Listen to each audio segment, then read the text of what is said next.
ஒரு பெரிய காட்டுல ஒரு பெரிய யானை அமைதியா வாழ்ந்துச்சு. ஆனா அதன் உருவத்த பார்த்து எல்லா மிருகங்களும் பயந்தாங்க. யானை வர்ற பக்கம் போக கூட அவங்க தயங்கினாங்க.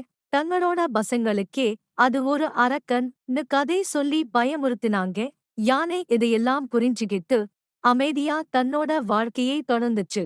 ஒரு நாள் பெரிய மழை காரணமாக காட்டுக்குள்ள வெள்ளம் வந்துச்சு. வெள்ளத்தால் சில மிருகங்கள் தீவுல மாட்டிக்கிட்டாங்க. வெளியே வர முடியாம, உணவில்லாம, குடும்பத்தோட பசியால தவிச்சாங்க.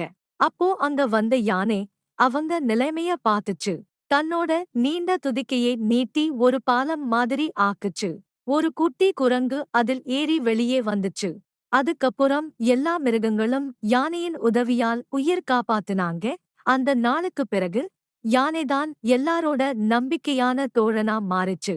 குட்டி மிருகங்களும் அதோட விளையாட யானையும் மகிழ்ச்சியோட வாழ ஆரம்பிச்சுச்சு. உருவம் பார்த்து யாரையும் மதிப்பீடு செய்யக்கூடாது. உண்மையான அன்பும் துணையும் உள்ளுக்குள்ள இருக்கிறது.